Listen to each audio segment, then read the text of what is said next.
ఈ దినం ఒక మంచి వర్తమానముతో సంతోషంతో బిడ్డలు తిరిగి వచ్చే కృప దయచేయండి. చిన్న వయసు నుంచే బిడ్డలు తండ్రి మీ కొరకు బ్రతికి మీ సత్కార్యాలు వివరించే భాగ్యం దయచేయమని యేసు నామములో అడుగుచున్నాం తండ్రి, ఆమేన్. మనమంతా క్రిస్మస్ సీజన్లోకి వచ్చి ఉన్నాం. సంతోషకరమైనటువంటి క్రిస్మస్. ప్రపంచంలో అతి పెద్ద పండుగ ఏదైనా ఉంది అంటే చెప్పండి, క్రిస్మస్. నువ్వు ఏ మూలకెళ్ళి అడిగినా డిసెంబర్ 25 ప్రతి పండగ మారుతుంది, కానీ ఈ డేట్ మాత్రం ఎప్పటికీ మారదు. ఇది మారని దేవుని యొక్క జన్మదిన సంకేతం. చెప్పాలి గట్టిగా హల్లెలూయా. చాలామంది అంటారు డిసెంబర్ 25 బైబిల్లో లేదు కదా, ఎందుకు చేస్తున్నారు మీరు అని అడుగుతారు. Why you are celebrating? December 25 అనేది బైబిల్లో లేదు కదా, ఎందుకు చేస్తున్నారు మీరు? చాలామంది వాదోపవాదాలు. ప్రకారం ఆ రోజు ఏం జరిగింది సమాజ మందిరంలో అని రాస్తారు, ఇన్ఫర్మేషన్ రాస్తారు. అయితే ఆ యొక్క ఇన్ఫర్మేషన్ ప్రకారం 8వ దినమున యేసు ప్రభు తీసుకొని సున్నతి చేసినప్పుడు ఆ సున్నతి ఏ రోజున అయ్యింది అంటే ఈ యొక్క కాలానికి ముందు, అంటే పుట్టినప్పుడు 8వ దినమున చూస్తే ఫస్ట్ వస్తుంది, 1వ తారీఖు వస్తుంది.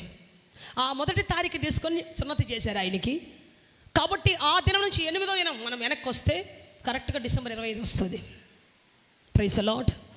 సో ఆ విధంగా కాలాన్ని గణపరిచి కొందరు అనేక మంది గొప్ప గొప్ప వారందరూ స్కాలర్స్ టైంని మెన్షన్ చేసి పెట్టినటువంటి డేట్ ఇది.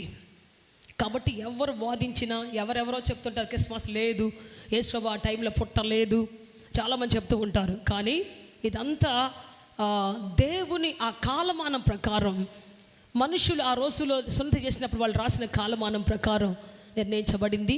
కాబట్టి ఖచ్చితంగా మనం ఈ రోజున సెలబ్రేట్ చేసుకోవాల్సిందే డిసెంబర్ 25న. Praise the Lord. చెప్పాలి గట్టిగా హల్లెలూయా. సో ఈరోజు మనకు మంచి క్రిస్మస్ వర్తమానం వినబోతున్నాం. చూద్దాం. బైబిల్ నుంచి ఒక మాట చదువుకుంటాం.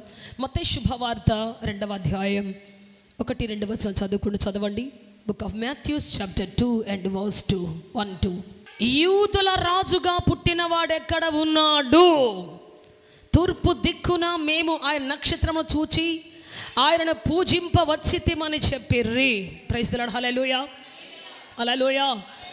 ఇక్కడ తూర్పు దేశపు జ్ఞానులు ఏ కాలంలో వచ్చారు అంటే రాజైన హేరోదు కాలంలో వచ్చారు. జాగ్రత్తగా వినాలి. బైబుల్ ఎగ్జాక్ట్లీ కరెక్ట్ అని ఎలా చెప్పగలరు? ఇక్కడ ఒక మాట చెప్పి నేను ముందుకు వెళ్తాను, జాగ్రత్తగా వినండి. బైబుల్ కరెక్ట్ అని ఎలా చెప్పగలవంటే, మీరు ఏదైనా కథలు కానీ చదివితే అనగనగా ఒక రాజు, అనగనగా ఒక మంత్రి, అనగనగా ఒక కోటీశ్వరుడు అని ఉంటుంది కథలైతే. ఇది నిజం కాబట్టి హేరోదు రాజు కాలములో, అంటే హేరోదు అనే ఒక టాప్ మోస్ట్ కింగ్ ఒక ఆయన ఉన్నాడు, ప్రపంచంలో వెల్ నోన్ పర్సన్. ఆయన కాలములో అని ఒక రాజును గుర్తుపట్టి, ఒక రాజును చూపిస్తూ, పలానా వాళ్ళ కాలములో పలానా వ్యక్తి మంత్రిగా ఉన్నప్పుడు, పలానా వ్యక్తి యాజకత్వం చేస్తున్నప్పుడు, పలానా వ్యక్తి అని చెప్పడానికి, చెప్పండి, ఆ కాలాన్ని కూడా మెన్షన్ చేసి చెప్తాడు. చంద్రబాబు గారు 2వసారి పరిపాలన చేసిన కాలములో అంటే చెప్పండి, అది కరెక్టా కాదా? కరెక్టా కాదా? అంటే ఒక వ్యక్తిని గుర్తుపట్టి, అంటే వాళ్ళు ఏలినటువంటి వాళ్ళని గుర్తుపట్టి, ఇందిరాగాంధీ కాలములో అంటే అది కరెక్టా కాదా? ఇందిరాగాంధీ అనే వ్యక్తి ఉంది, ఆమె పరిపాలన చేసింది, ఆమె అనేకులు పక్కా ఇల్లు ఇచ్చింది, ఇది ఇందిరమ్మ కట్టిన ఇల్లు అంటే లేదు అంటానికి లేదు, ఖచ్చితంగా ఆమె ఇచ్చింది కాబట్టి జరిగింది అది. అట్లాగే రాజైన హేరోదు చాలా ఫేమస్ కింగ్, ఆయన కాలము జరిగినటువంటి సంగతి అని చెప్పేసి యేసు ప్రభు యొక్క జన్మదినాన్ని ఒక ఎవిడెన్స్ తోటి మనకి ఇక్కడ ప్రూఫ్ చేస్తూ ఉన్నారు. ఆ టైంలో తూర్పు దేశం నుంచి జ్ఞానులు వచ్చి అడుగుతున్నాడు, where is the king of Jewish అన్నారు. యూదుల రాజు ఎక్కడా? చెప్పండి, యూదుల రాజుగా పుట్టినవాడు ఎక్కడా? ఒక క్వశ్చన్ వేశారు వాళ్ళు. ఈరోజు నేను క్వశ్చన్ వేస్తున్నాను, ఎక్కడ యేసు ప్రభు ఉన్నాడు నీ జీవితంలో? ఆదివారం ఉన్నాడా? శుక్రవారం ఉన్నాడా? లేకపోతే ఎక్కడ నీ జీవితంలో? ఆఫీస్లో కుదరదు సిస్టర్, బయట కుదరదు సిస్టర్. ఎక్కడున్నాడు యేసు ప్రభు నీ జీవితంలో? ఇక్కడెక్కడున్నాడని వాళ్ళు క్వశ్చన్ వేశారు. యూదుల రాజుగా పుట్టినవాడు ఎక్కడా అని అంటే వాళ్ళందరూ తడుముకుంటా ఉన్నారు. రాజు తడుముకుంటా ఉన్నాడు, ప్రజలు తడుముకుంటా ఉన్నారు.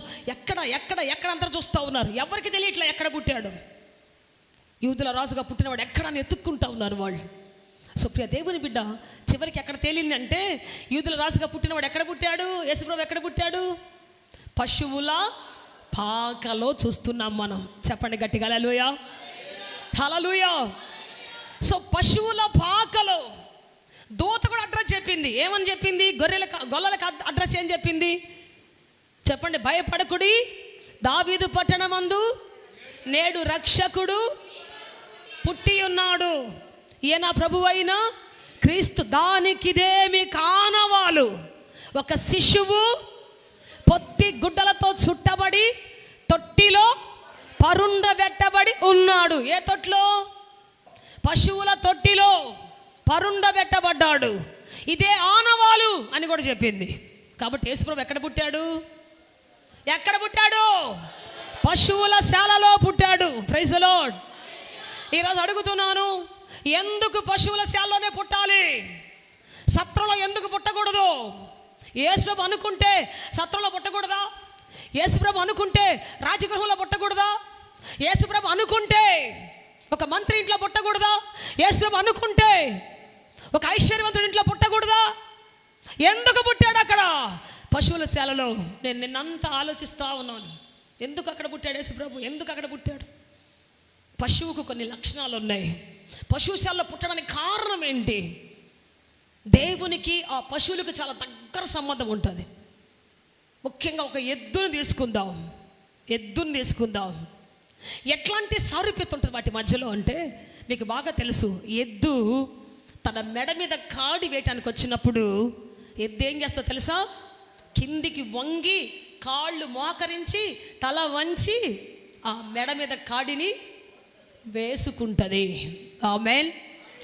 ఆ కాడి మీద పడితే, మెడ మీద పడితే మెడంతా రక్తం గారిపోతుంది. ఆ కాడి వరుసుకొని ఆ లాగుతుంటే అంత చీలిపోయి రక్తం గారిపోతుంటుంది. యేసుప్రభుకి కూడా సిలువ ఎక్కడేశారు చెప్పండి? సిలువ ఎక్కడేశారు యేసుప్రభుకి? ఎక్కడేశారు? మెడ మీద. ఆయన కూడా తెలుసు ఆయనకి మరణం ఎంత భయంకరమైందో. ఆయనే అన్నాడు, అయ్యా నీ చిత్తమైతే గిన్నె తీసేయి నా దగ్గర నుంచి అన్నాడు. అంత భయంకరమైన మరణం. సో ఆ మరణం తన మీదకి వస్తుందని తెలిసిన, ఆ మరణం ఆ కాడి తన మీదకి వస్తుందని తెలిసిన వద్దు అనలేదు. నీ చిత్తం అని చెప్పేసేసి తల వంచి యేసుక్రీస్తు తన మెడను అప్పగించాడు. చెప్పాలి గట్టిగా హల్లెలూయా, చెప్పాలి గట్టిగా హల్లెలూయా, హల్లెలూయా.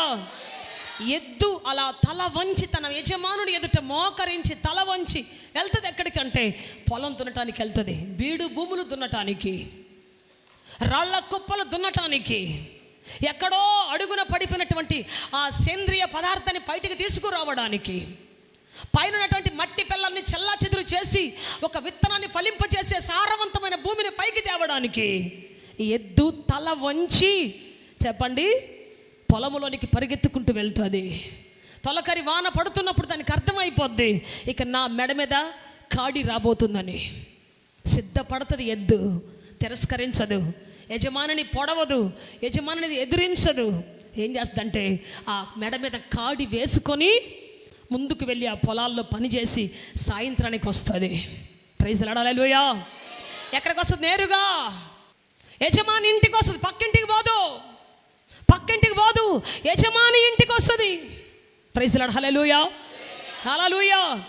ఎంత కష్టమైనా, ఎంత శ్రమైనా, ఎంత బాధైనా, ఎంత బాధ్యత మోయాల్సి వచ్చినా యజమాని ఇంటికి వచ్చి తీరుతుంది. మళ్ళా రేపు కాడి వేస్తాడని తెలుసు, మళ్ళా పొలాన్ని తీసుకొని పోతాడని తెలుసు, అయినా అక్కడికి వస్తుంది. ఆ మధ్య ఒక న్యూస్ చదివా నేను. ఏంటంటే ఒంగోలు గిత్తని ఎక్కడో కర్ణాటక రాష్ట్రానికి అమ్మేశారు. ఒంగోలు గిత్త అంటే ప్రపంచంలో ఫేమస్. ఒంగోలు ఎడ్లంటే ప్రపంచానికి ఫేమస్. చాలా లక్షలు ఖరీదు పెట్టి కొనేవాళ్ళు పాత రోజుల్లోనే. మా చిన్నప్పుడే 5 లక్షలు పెట్టి ఒక ఎద్దును కొనుక్కొని పోయారు. ఇప్పుడు 5 కోట్లతో సమానం అది. సో అంత మంచి ఎడ్లుంటాయి అక్కడ. కర్ణాటకలో ఏదో ప్రాంతంలో, మారుమూల ప్రాంతంలో అమ్మారు దాన్ని. 1 సంవత్సరం తర్వాత ఆ ఎద్దు వెతుక్కుంటా ఎట్ట దాటి వచ్చిందో మళ్ళీ యజమానుడి ఇంటి ముందుకు వచ్చి కళ్ళనీళ్ళు పెట్టుకుని ఆడే నిలబడిపోయిందంట. చప్పలు కొట్టి వ్యక్తిగత మాయపరుస్తుంది. హల్లెలూయా. వచ్చేప్పుడు ఆయన హగ్ చేసుకొని ఇక మళ్ళీ దాన్ని పోనివ్వలేదు. ఇంకా ఆ డబ్బులను రిటర్న్ కట్టేశారు, వడ్డీతో సహా కట్టేశారు. ఆ ఎద్దుని మాత్రం పోనివ్వలేదు. Praise the Lord. Hallelujah. So యజమాని మీద అంత గౌరవం కలిగినటువంటిది పశువు, యజమాని మీద అంత ప్రేమ కలిగినటువంటిది. పిల్లలు రెక్కలు రాగానే ఎగిరిపోతారు. అమ్మ నిన్ను చూడలేను, నాయన నిన్ను చూడలేను, మా ఇల్లు చాలా చిన్నది, మేము చాలా ఇరుక్కైంది, మా ఆవిడ ఒప్పుకోవట్లేదు, మా ఆయనకి ఇష్టం లేదు, ఏమనుకోవద్దమ్మా, నేను అప్పుడప్పుడు సీక్రెట్గా ఫోన్ చేస్తాను, అప్పుడప్పుడు నేను సీక్రెట్గా నేనే వస్తాను, నువ్వు మాత్రం డైరెక్ట్ మా ఇంటికి రాబాకంటారు పిల్లలు. ఎంతమందిని చూసుంటాను నా జీవితంలో. కానీ ఎద్దు జీవితాంతం చాకిరీ చేస్తుంది. ఒక పశువు జీవితాంతం పాలిస్తుంది, గడ్డేస్తే పాలిస్తుంది. మరి కుడితి పెట్టి ఏదో చెత్త చెదరేసి మనం కుడితేసి ఆ పిండేసి పెడితే మనకు చక్కటి పాలిస్తుంది. Praise the Lord. యేసు ప్రభు మీద ఉమ్మేస్తే యేసు ప్రభు మన జీవితంలో ఆనంద గానాన్ని, పన్నీటి జల్లునిచ్చాడు ఆయన. చెప్పాలి గట్టిగా హల్లెలూయా. ఆయన మీద కాడేస్తే ఆయన పాపమునంతా పరిహరించి పరిశుద్ధతో మనం నింపాడు. చెప్పాలి గట్టిగా హల్లెలూయా. సో దీనత్వం, ఒబీడియన్స్, దేవుని చిత్తానికి లోబడేటువంటి ఒబీడియన్స్ ఎద్దులో కనబడుతుంది. 568 పేజ్ చదవండి. ఎద్దు తన కామందు నెరుగును, గాడిద సొంతవాని దొడ్డి తెలుసు. ఆమేన్. ఎద్దు ఎవరికి ఏం తెలుసు అంట? ఎద్దుకి చెప్పండి. ఎద్దు తన కామందును ఎరుగును. నీకు తెలుసా నీ దేవుడు ఎవరో? నీకు తెలుసా నిన్ను పోషిస్తున్న తండ్రి ఎవరో? నిన్ను నడిపిస్తున్న నాయకుడు ఎవరో నీకు తెలుసా? నిన్ను ప్రేమిస్తున్న దేవుడు ఎవరో నీకు తెలుసా? ఎద్దు తన కామందును ఎరుగును. ఆయనకి ఎంత బలం ఉందో, శక్తి ఉందో, సామర్థ్యం ఉందో, ఆయనకి ఎంత గొప్ప కృప ఉందో ప్రభువా తెలుసా నీకు? తెలియదు. చాలాసార్లు మనకు తెలియక సఫర్ అవుతూ ఉంటాం. నాకు చిన్న ఒక ఇన్సిడెంట్ చెప్పాలి నేను మీకు. ఏంటంటే ఈ వారం రోజులు 2 వారాల నుంచి మోకాళ్ళ నొప్పితో బాధపడుతున్నాను నేను. మామూలుగా బాధపడలేదు అసలు మోకాళ్ళ నొప్పులను, ఆర్థరైటిస్ ఉన్నోళ్ళు ఎలా ఉంటారో నాకు అర్థమైంది. నా శరీరంలో అనుభవించిన తర్వాత ఆ నొప్పి నాకు అర్థమైంది. మెట్టు ఎక్కలేను, దిగలేను. కేరళ సర్వీస్ కూడా ఒక్కొక్కటి 3 మెట్లు 3 అంతస్తులు ఎక్కాల్సి వచ్చిన పరిస్థితి వచ్చింది. ఎక్కలేక నా వల్ల కాక కొన్ని ఎక్కాను, కొన్ని ఎక్కలేక దిగి కూర్చున్నాను. 2 మోకాళ్ళు పట్టేసినాయి, పని చేస్తున్నాడు పట్టేసినాయి, వదలటలే. నీ క్యాప్ వేసుకున్నా గట్టిగా పిల్లినట్టు ఉంటుంది, నా వల్ల కావట్లేదు. ఇక నాకు బాధ అయిపోయింది, ఇక ఒక రోషం వచ్చేసింది నాకు. నిన్న సాయంత్రం పరిశుద్ధాత్మ కూటంలో లేచి నిలబడ్డాను. అందరు పాట పాడి లేచి నిలబడ్డాను. పరిశుద్ధాత్మతో నింపబడి ప్రార్థన చేశా.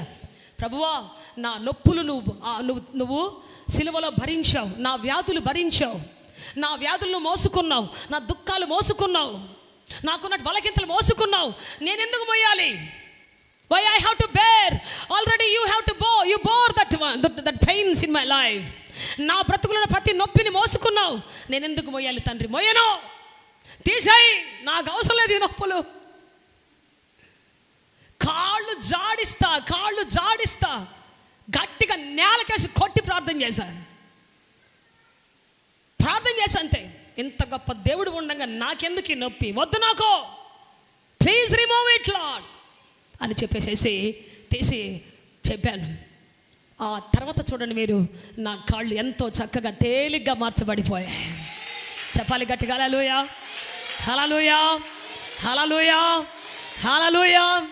అంతేకాదు, నాకు కొన్ని రోజుల క్రితం రొమ్ములో రైట్ సైడ్ ఒక చిన్న క్లాట్లా కనబడింది, చిన్న గడ్డలా కనిపించింది స్నానం చేస్తున్నప్పుడు. ఇక అది చిన్నగా కొంచెం పెరిగినట్టు అనిపించింది, ఏదో అనుకుంటా ఉన్నాను నేను. తర్వాత ఈ మధ్య అది పగిలిపోయి బ్లడ్ వచ్చింది, చీమ వస్తూ ఉంది దాంట్లోంచి. కరెక్ట్ నా రోజున మరి షూటింగ్కి వెళ్ళాలి. డ్రెస్ తగిలిందంటే భలే మంట వచ్చేస్తుంది, నాకు వల్ల కావట్లేదు. కానీ షూటింగ్కి వెళ్ళాలి ఖచ్చితంగా. డ్రెస్ తగిలిందంటే భయంకరంగా పుండు రాసుకుపోయి మంట వచ్చేస్తుంది. ఒక పక్క కాళ్ళు నొప్పులు, ఒక పక్క పుండు రక్తం గారుతుంది, డ్రెస్ కంటుతుంది, చీమ గారుతూ ఉంది లోపల నుంచి.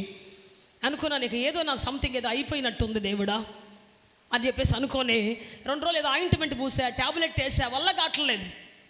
ఇక ఒక రోజున ఉదయకాలపు ఆరాధనకు వచ్చాను, గట్టిగా ఏడ్చి ప్రార్థన చేశాను. ప్రభువా, నేను వెళ్ళి ఒక డాక్టర్ ముందు ఒక ఆడపిల్ల నిలబడి నేను చూసుకోవాలా, చూపించాలా ప్రభువా, నా వల్ల కాదు తండ్రి, నేను చేయలేను, నా కమిట్మెంట్ నీకు తెలుసు ప్రభువా, నా జీవితంలో నేను అలాంటి పరిస్థితి రాకూడదు, నాకు నువ్వు ఇంత గొప్ప రక్షకుడు నాకుండగా నేనెందుకు ఒక దిగంబర్లాగా ఒక డాక్టర్ ముందు నిలబడాలి? నో, నువ్వు వస్తావా, నన్ను స్వస్థపరుస్తావా లేదా? నాకు కావాలి నీ స్వస్థత ఈ రోజున, నాకు కావాలి నీ విడుదల ఈ రోజున. గట్టిగా ఏడ్చి కన్నీటితో ప్రార్థన చేశాను. కన్నీళ్ళు పడిపోతున్నాయి, నా కన్నీళ్ళు పడిపోతున్నాయి, ఎద మీద పడిపోతున్నాయి. ఆ సమయంలో నాకు అర్థమైపోయింది, దేవుని చల్లని గాలి నా మీద తాకింది, వీచింది. ఆ సమయంలో నాకు విడుదల వచ్చినట్టు నాకు అర్థమైంది. ఆమేన్. చెబుదాం గట్టిగా హల్లెలూయా, హల్లెలూయా, హల్లెలూయా. అనేకసార్లు దేవుడు ఎవరో తెలియక, ఆయనకున్న శక్తి ఏంటో తెలియక, ఆయనకున్న ప్రభావం ఏంటో తెలియక అనేకసార్లు అటు పరిగెత్తి ఆ తాడు కట్టించుకొని ఈ తాడు కట్టించుకొని, ఆ తాయి తీసుకొని ఈ తాయి తీసుకొని, ఆ బూడిద పోసుకొని ఈ బూడిద పోసుకొని, ఆ మందు ఈ మందు వేసుకొని, మందులు వేసుకొని తప్పు కాదు, కానీ దేవుని శక్తిని గుర్తుపట్టి ఫస్ట్ ఆఫ్ ఆల్ ఇప్పుడు చూసుకుంటే ఒకే ఒక్క రోజులో మాడిపోయింది, ఒకే ఒక్క రక్తం ఆగిపోయింది, చీము రక్తం ఆగిపోయింది, స్వస్థపడింది, అద్భుతం జరిగింది నా జీవితంలో. ఆమేన్. చెప్పాలి గట్టిగా hallelujah. Know that who is your God, know that who is your saviour. నీ దేవుడు ఎవరో గుర్తుపట్టు, నీ దేవుడికి ఎంత శక్తి ఉందో గుర్తుపట్టు, నీ దేవుడికి ఎంత ప్రభావం ఉందో గుర్తుపట్టు. షూర్లీ నీ దేవుడు ఎవరో తెలుసుకుంటే ఆ రోజు నువ్వు భయపడవు, దిగులు పడవు. ఆ రోజు నీ జీవితంలో ఎటువంటి అనుమానం రాదు, భవిష్యత్తుకు వచ్చిన భయం రాదు. ఒక ఎద్దుకి ఎప్పటికీ భయం ఉండదు, ఎప్పటికీ భయం ఉండదు. ఎప్పుడు కూడా ఎద్దు చాలా సంతోషంగా యజమాని దగ్గర ఆ యజమాని చేతిని నాకుతూ, యజమాని వీపు నాకుతూ, యజమాని కాళ్ళు నాకుతూ ఆప్యాయంగా పని చేస్తూనే ఉంటుంది. రోజంతా పని చేస్తుంది. నాకు పలాంది ఇవ్వు అని అడగదు, పలాంది పెట్టు అని అడగదు. నాకు ఇది నచ్చలేదు తీసేయి అందో. గడ్డేసినా ఏమేసినా తింటూనే ఉంటుంది. మళ్ళీ కాడి భుజాన్ని వేసుకొని పని చేయడానికి వెళ్ళిపోతూ ఉంటుంది. సుప్రభు పుట్టాడు. హల్లెలూయా. చెప్పాలి గట్టిగా హల్లెలూయా. ఎద్దు తన కామందును ఎరుగును. తన యజమానుడు ఎంత గొప్పోడో తెలుసు దానికి, తన యజమానుడికి ఎంత సామర్థ్యం ఉందో తెలుసు దానికి. నేరుగా ఎవరి గృహానికి వెళ్ళదు. చిన్నప్పుడు మా తాతయ్య వాళ్ళు పొలంలో వదిలేవాళ్ళు, ఎడ్లని గంటలు కట్టేసేసి అరక గట్టి వదిలేస్తారు. వాళ్ళు నేరుగా దాని మీద యూరియా బస్తాలు వేస్తారు, దాని మీద గడ్డేస్తారు, దాని మీద మిగిలిపోయినటువంటి పిండి వేస్తారు. అవన్నీ తీసుకొని గంటలు ఊపుకుంటా మళ్ళీ మా తాతల ఇంటి ముందే నిలబడుతుంది. వాళ్ళే ముందు వెనకాల వచ్చేస్తారు, ఇంకో గడ్డి మోపు ఎత్తుకొని, కొంచెం ఆలస్యంగా కట్టెలు ఎత్తుకొని, మళ్ళీ సాయంత్రం వంటకు కావాలి కదా అన్నీ ఎత్తుకొని వస్తారు. దీన్ని ముందు పంపించేస్తారు. నేరుగా ఇంటి ముందు వచ్చి ఆగుతుంది. ఒక్కరోజు తప్పిపోయింది లేదు. Praise the Lord. మనం ఎన్నిసార్లు తప్పిపోయి ఉంటామో, ఎన్నిసార్లు విరక్తి చెంది ఉంటామో, ఎన్నిసార్లు. కాబట్టి దేవుణ్ణి వాడుకోవటం తెలియాలి మనకి. దేవుని యొక్క సామర్థ్యాన్ని గుర్తుపట్టాలి మనం. అది కాకుండా ఊరికి అటు పరిగెత్తి ఇటు పరిగెత్తి అది చేసి ఇది చేసి నెవర్. గుండె పగల్ని, నీ జీవితంలో కన్నీటి ఊటలు పగల్ని, నీ మనసు పగల్ని. ఊరికి పై పోతలు ప్రార్థన చేస్తే అవ్వదు, పై పోతలు చేస్తే అవ్వదు. నీ గుండె పగలాలి దేవుడి దగ్గర. పశ్చాత్తాపంతో నీ గుండె పగిలి కారాలి, రక్తము కన్నీళ్ళు కారాలి. హిజ్కియా ప్రార్థన చేశాడు. మరణకరం వ్యాధి వచ్చినప్పుడు చెప్పండి ఏం చేశాడు? గోడ తట్టు తిరిగి గుండె పగిలేటట్టుగా ఏడ్చాడు. ఏడుపులు కాదు, గుండె పగిలే ఏడుపు రావాలి మన జీవితంలో. ఆ రోజు క్యాన్సర్ అయినా, బ్రెయిన్ ట్యూమర్ అయినా, ఆ రోజు రక్తస్రావం అయినా, ఆ రోజు రక్తపు గడ్డలైనా, ఎటువంటి క్యాన్సర్ అయినా, నీ గుండె పగిలిన రోజు, నీ కన్నీళ్ళు నీ గాయమే పడిన రోజు 100% దేవుడు స్వస్థపరచబోతూ ఉన్నాడు. చెప్పాలి గట్టిగా. తిరిగి నీ కాలం దేవుడు ఆరంభించబోతున్నాడు. నీకు లేదనుకున్న కాలాన్ని ప్రభు ఇవ్వబోతున్నాడు. నీకు లేదనుకున్న సమయాన్ని ప్రభు ఇవ్వబోతున్నాడు. నువ్వు పొందలేవనుకున్నటువంటి సంతోషాన్ని ప్రభు ఇవ్వబోతున్నాడు. నువ్వు పొందలేవనుకున్న ఆనందాన్ని ప్రభు నీకు ఇవ్వబోతున్నాడు. అద్భుతం జరగబోతూ ఉన్నది. చెప్పు గట్టిగా, చెప్పు గట్టిగా హల్లెలూయా. దొంగ ప్రార్థనని ఆపేయాలి. ఏదో వచ్చిన ప్రార్థనలు ఆపేయాలి. పగలాలి నీ గుండె దేవుడి దగ్గర. స్వస్థపడలేదంటే కారణం దేవుడు కాదు. విడుదల పొందలేదంటే కారణం దేవుడు కాదు. ఆస్వాదించబడలేదంటే కారణం దేవుడు కాదు. నీ గుండె పగలకపోవటమే కారణం. సరైన ప్రార్థన లోతులోకి వెళ్ళకపోవటమే కారణం. అందువల్ల ఇంకా అక్కడే ఆగిపోయి ఉన్నావు. అక్కడే నీ బ్రతుకు ఆగిపోయి ఉంది. అక్కడ నీ జీవితం ఆగిపోయి ఉంది. పగలని let you walk before the presence of the Lord. దేవుని సముఖంలో గుండె పగలనే. హన్నా గుండె పగిలిందండి. దేవుని సముఖానికి వచ్చి ఏం జరిగింది? మూయబడిన గర్భద్వారము తెరవబడింది. చెప్పు గట్టిగా, చెప్పు గట్టిగా. ఈరోజు అనేక మంది గొడ్రాలు ఉంటానికి కారణం ఏంటి తెలుసా? గుండె పగలట్లేదు ఎవరికి, గుండె ముక్కలు అవ్వట్లేదు ఎవరికి, కన్నీళ్ళు చిందట్లేదు ఎవరి జీవితంలో. అందువల్ల ఇంకా అలాగే మిగిలిపోయారు చాలామంది జీవితంలో. అందుకే చెబుతా, ఈ రోజున గొప్ప వ్యక్తి నువ్వు ప్రార్థించాలి. గొప్ప ప్రార్థన చేసే వ్యక్తి నీ బ్రతుకు మారాలి. నీ జీవితం మారాలి. దేవుడు ఆశిస్తూ ఉన్నాడు. చెప్తాం గట్టిగా హల్లెలూయా. నీ యజమానుడు కన్నిటిని దాటిపోయే దేవుడు కాదు. నీ యజమానుడు కన్నిటిని దాటిపోయే దేవుడు కాదు. విరిగి నలిగిన హృదయాన్ని అలక్ష్యం చేసే దేవుడు కాదు. నీ యజమానుడు నీ హృదయపు పగిలిన హృదయాన్ని అలక్ష్యం చేసే దేవుడు కాదు. విరిగి నలిగిన హృదయములు లక్ష్య పెట్టే దేవుడు ఆయన. విరిగి నలిగిన హృదయాన్ని లక్ష్య పెట్టి ఆగే దేవుడు ఆయన. చెప్తాం గట్టిగా హల్లెలూయా, హల్లెలూయా. సో ఎందుకు పశువుల పాకలో పుట్టాడు? పశువు సాక్రిఫైస్ చేయగలిగింది. పశువు గొప్ప వాటిని ఇవ్వగలిగింది. దాని ఏం తీసుకుంటుందో చెప్పదు, తనకేం కావాలో చెప్పదు. కానీ మనిషికి కావాల్సిన ప్రతి ఆహారాన్ని అందిస్తూ ఉన్నది. చెప్పాలి గట్టిగా. చివరికి తన శరీరాన్ని కూడా ఇస్తుందా లేదా? అనేక మంది ఈ రోజున బీఫ్ తింటున్నారు, అనేక మంది ఆవును తింటున్నారు, ఎద్దును తింటున్నారు, అనేక మంది మంచి భోజనంగా తింటున్నారు. మీరు ఫారిన్ కంట్రీస్కి పోతే అదొక స్పెషల్ భోజనం. తన శరీరాన్ని కూడా ఇస్తుంది. తన యజమాని విందు భోజనం సిద్ధపడు, విందు చెయ్యాలి అంటే ఏం చేసింది తెలుసా? తల వంచి సాక్రిఫైస్ అవ్వడానికి ఇష్టపడి ఆ వధశాలకు వెళ్తుంది. యేసు ప్రభు కూడా తల వంచి, మేలు చేసిన దేవుడు తల వంచి తన ప్రజల కోసం సాక్రిఫైస్ అయ్యాడు. చెప్పాలి గట్టిగా, చెప్పాలి గట్టిగా.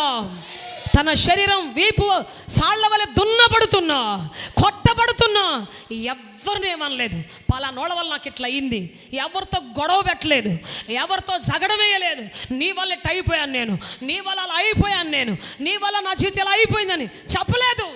తల వంచాడు, వెళ్ళాడు, వధశాలకు వెళ్ళాడు, సిలువ మ్రాను మీద ఎక్కాడు. ఆయన మరణమును పొందాడు. Praise the Lord. పశువు కూడా అంతే. మనిషి వాడుకున్న రోజులంతా వాడుకుంటాడు. అది కొంచెం బాగలేదంటే తోలేస్తాడు. ఎక్కడికి? వధశాలకు తోలేస్తారు, కటింగ్ షాపుకు తోలేస్తారు. అయ్యా ఎద్దు పని చేయట్లేదు, కాలు ఇరిగింది, తీసుకుపోయిన కటింగ్ వేసేయి. ఈ ఆవు పాలు ఇవ్వట్లేదు, కటింగ్ వేసేయి.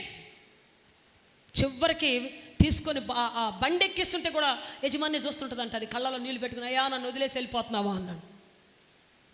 యేసు ప్రభు కూడా కన్నీళ్లు విడిచాడు. యేసు కన్నిటితో తన బాధను భరించాడు. ఆయన ఎంతో సాక్రిఫిషియల్గా మన జీవితంలో అనేక భారాలు భరించినటువంటి దేవుడు, రోగాలు భరించినటువంటి దేవుడు. చెప్పాలి గట్టిగా, చెప్పాలి గట్టిగా. యేసు ఎందుకు పశువుశాలలో పుట్టాడంటే, పశువు అనేది త్యాగపూరితమైనది.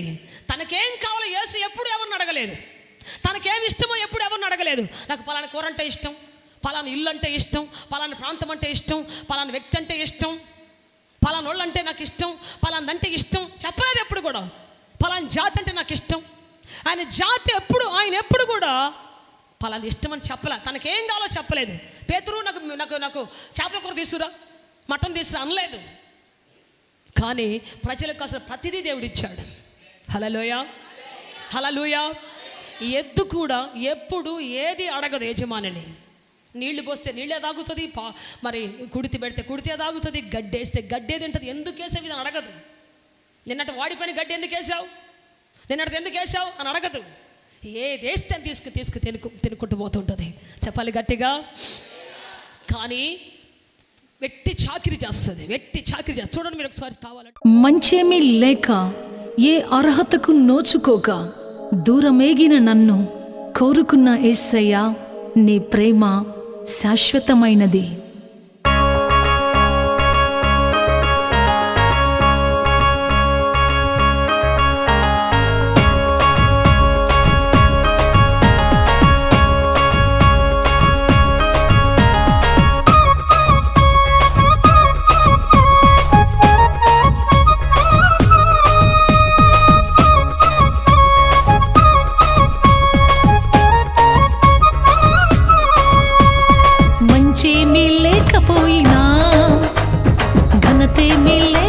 లేకపోయినా, మంచేమీ లేకపోయినా, ఘనతేమీ లేకపోయినా, అర్హతేమీ లేకపోయినా, అతిశయమే లేకపోయినా, నన్ను కోరుకున్నది నీ కృప, నన్ను చేరుకున్నది నీ కృప, నన్ను కలుసుకున్నది నీ కృప, నన్ను గెలుచుకున్నది నీ కృప.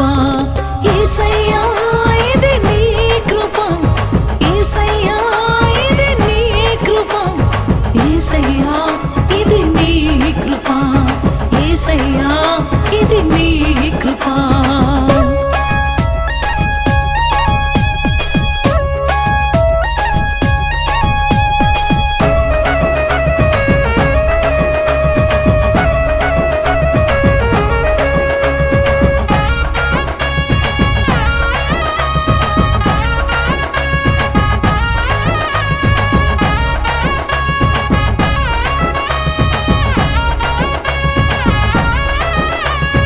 అవసరమే లేదని చెప్పిపోయినా, అక్కరగే రాదని ధిక్కరించిన, అవసరమే లేదని చెప్పిపోయినా, అక్కరగే రాదని ధిక్కరించిన, అందరంత దూరం నేనేగిపోయినా, అంతులేని ఆశతో రగిలిపోయినా, అందరంత దూరం నేనేగిపోయినా, అంతులేని ఆశతో రగిలిపోయినా, నన్ను కోరుకున్నది నీ కృప, నన్ను చేరుకున్నది నీ కృప, నన్ను కలుసుకున్నది నీ కృప, నన్ను గెలుచుకున్నది నీ కృప. యేసయ్యా ఇది నీ కృప, యేసయ్యా ఇది నీ కృప, యేసయ్యా ఇది నీ కృప, యేసయ్యా ఇది నీ కృప.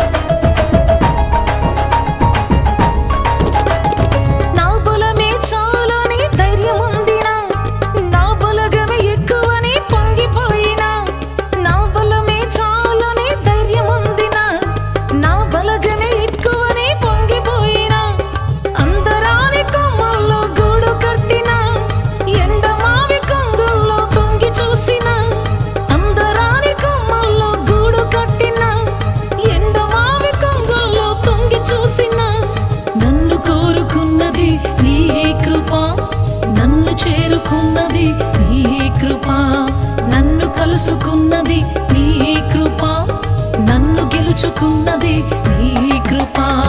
యేసయ్యా ఇది నీ కృప, యేసయ్యా ఇది నీ కృప, యేసయ్యా ఇది నీ కృప, యేసయ్యా ఇది నీ కృప.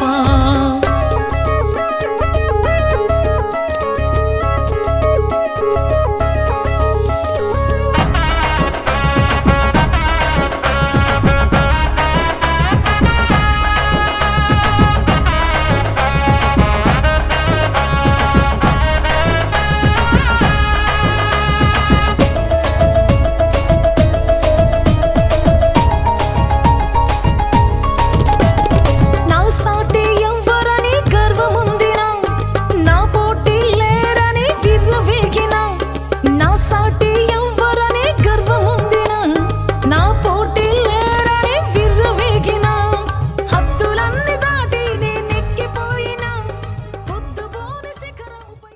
ఆత్మతో సత్యముతో ఆరాధించాలని ఆశిస్తున్నారా? యేసయ్యను గూర్చి మరింత లోతుగా తెలుసుకోవాలని అన్వేషిస్తున్నారా?